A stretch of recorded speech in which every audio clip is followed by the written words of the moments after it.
amongst other things that they have done, they've manufactured critical components for India's first nuclear submarine, the maiden moon mission Chandrayaan-1, first intercontinental ballistic missile Agni-5, and probably a lot more. The stock is up 8.5% today. They've turned profitable after a few quarters as well.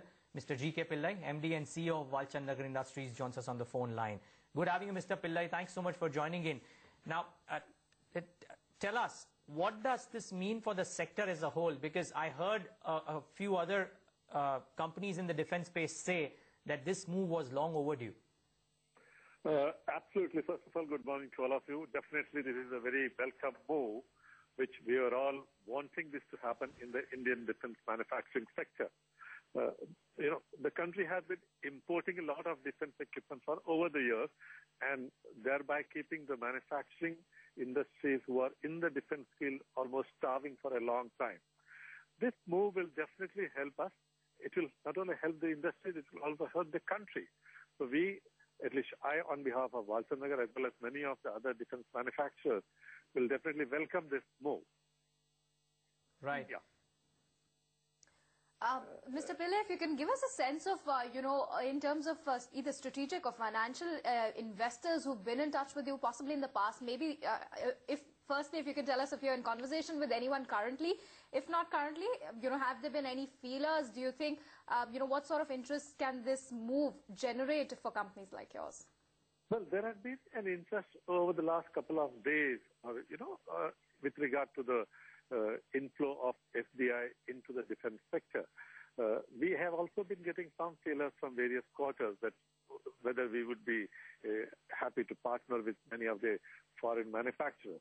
And that's really a welcome sign, because what we have been doing mainly in the defense sector in the country is through the local indigenous DRDO development work, which takes a long time. For the gestation period is pretty long. So what we really need today is many of the defense latest equipments which are there available in the world, to set up the shops, the technology in India with partnership with the Indian manufacturers.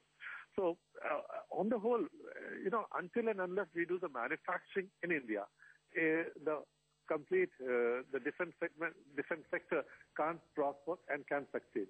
So one of the drawbacks what happens is, if you only import the items, we are always starving for spare parts. We are always having a problem for the spares for the equipment. And that's the way many of the foreign companies have been handling India. Mr. Pillai, my question is, and we'll come to how your business is, because I see that you've turned around in the quarter gone by as well. But just one quick question, and correct me if I'm wrong here. Your promoter holding is at 42%, and I believe foreign corporate bodies hold around 13% in the company as well. How much would the promoter entities be willing to let that stake go down to if indeed you get a foreign investment proposal? Incidentally, the promoter's quota is 55%, not 42%. 13. I believe 13% is foreign promoters, if I'm not wrong. Yeah, again, it's a part of the same promoter's family. So the promoter's quota is almost 55%. Now, that's a very important point. What we are looking at, see, Walchandnagar per se as an industry, as a company, has got a lot of various verticals. We are into the sugar, into the boilers, into the cement, defense space, etc. So there could be modalities where we can even have hive off and put up a separate joint venture for the defense sector. Because as far as we are concerned, the technologies, manufacturing expertise is available with us. We've got a good R&D facilities. So if we partner the right persons, we should be able to put up even a separate joint venture only for the defense side. So then, Mr. Pillai, can you give us a sense of how, how much of the revenues flow in from the defense sector for not just this quarter, but, if you take a couple of quarters, if you just average it out on the whole, how much of the revenue breakup is from defense only? See, as far as we are concerned, about 25% of our revenues come from the defense sector, defense and defense-related sector.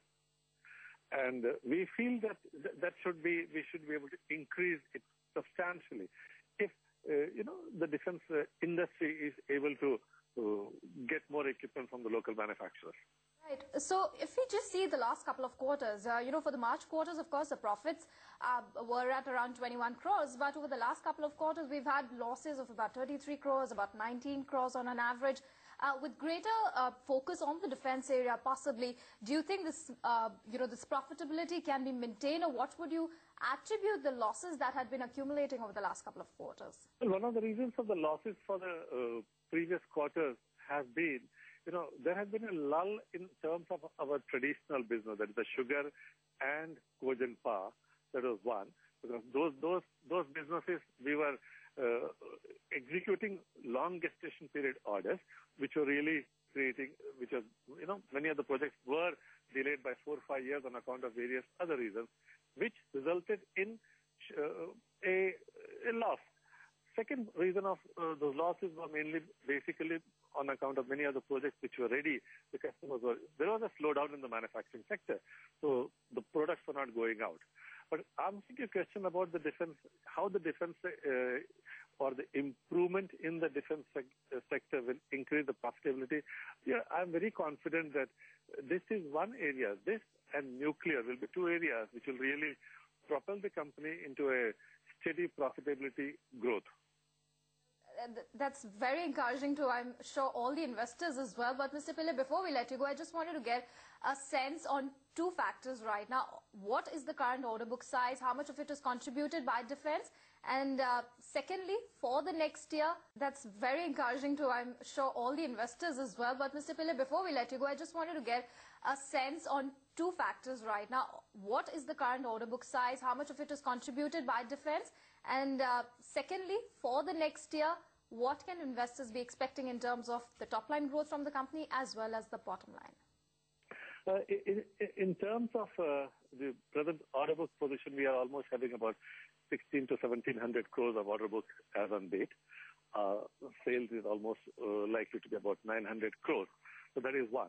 In terms of profitability, we are confident we should be able to maintain the same level, though there are a lot of pressures there in terms of cash flow. The last couple of quarters, one of the reasons has been there has been no inflow of capital at all. The cash flow situation has been absolutely, very, very difficult. So, but I'm very positive. I'm very hopeful that with the new government coming in place, there will be some sort of a cap on the manufacturing sector was there, which will go away, and Walchandnagar industries will definitely prosper and will have better results in the quarters ahead.